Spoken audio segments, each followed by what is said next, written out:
નમસ્કાર મિત્રો, તો સ્વાગત છે તમારું બધાનું આપણા શેર પ્લેટફોર્મ ફોરેસ્ટવાલા યુટ્યુબ ચેનલના એક નવા વિડીયોમાં.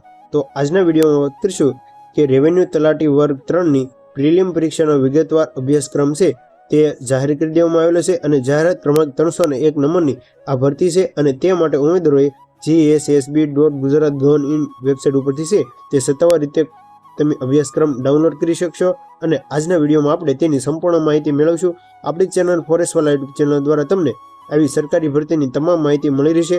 જો ચેનલ પર ન હોય તો ચેનલને અત્યારે સબસ્ક્રાઇબ કરી લો.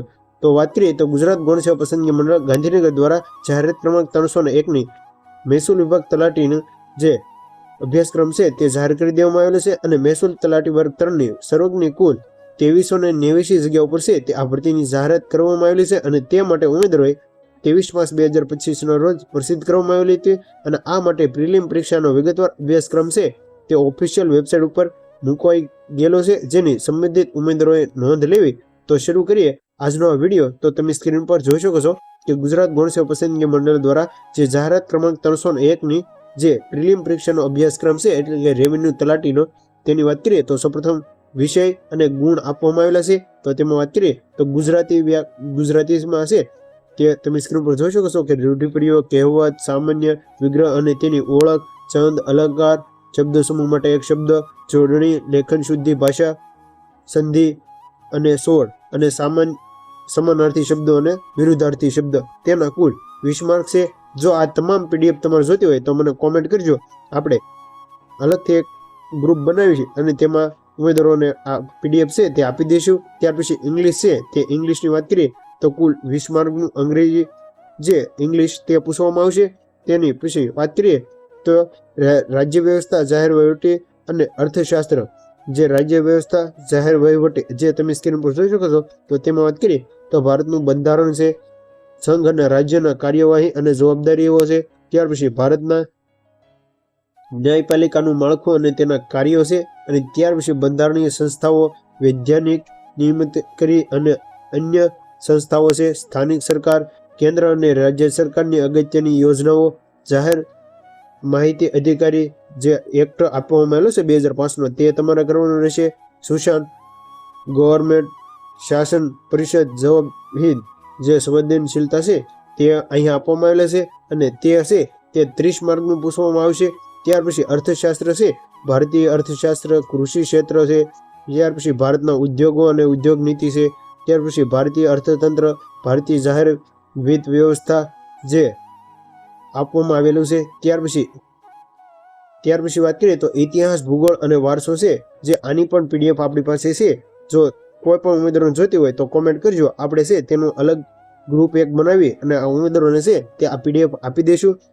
તો તે પણ છે તે 30 માર્કનું પૂછાશે. તેમાં સિંધુ ખીણની સભ્યતા છે, વૈદિક યુગ છે, ગુજરાતનો રાજવંશ છે, 1857નો સ્વાતંત્ર્ય સંગ્રામ છે. ત્યાર પછી 1957નો ભારતનો સ્વાતંત્ર્ય સંગ્રામ, 19મી સદીમાં ભારત અને ગુજરાતમાં ધાર્મિક સુધારા છે, ભારતીય સ્વતંત્રતા માટેની ચળવળ છે, મહાત્મા ગાંધીજીનો એકાગ્ર વર્તનવાદ છે, સ્વતંત્રતા માટેની ચળવળ અને ગુજરાત આંદોલન જે તમામ સિલેબસ છે તે આપવામાં આવેલો છે અને તેના માર્કની વાત કરીએ તો કુલ જે ઇતિહાસ, ભૂગોળ અને વારસોના 30 માર્ક છે. ત્યાર પછી ભૂગોળ, સામાન્ય ભૂગોળ છે, ભૌતિક ભૂગોળ, ગુજરાતના સંદર્ભમાં સામાજિક ભૂગોળ જે આપવામાં આવેલો છે. ત્યાર પછી સાંસ્કૃતિક વારસામાં વાત કરીએ તો ભારતના અને ગુજરાતના સાંસ્કૃતિક વારસો, ગુજરાતમાં મેળા, ઉત્સવ, ગુજરાતની લોકનૃત્ય કળા છે જે તમારે કરવાની રહેશે, ગુજરાતના તીર્થ અને પર્યટન સ્થળો. ત્યાર પછી પર્યાવરણ વિજ્ઞાન અને ઇન્ફોર્મેશન ટેકનોલોજી આની પણ પીડીએફ આપણી પાસે છે.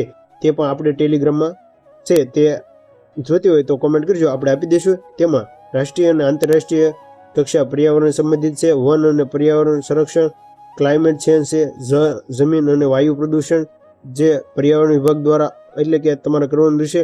ત્યાર પછી વિજ્ઞાન અને ઇન્ફોર્મેશન ટેકનોલોજી જે તમે સ્ક્રીન પર જોઈ શકો છો. આ માહિતી તમે એક વાંચી લેજો.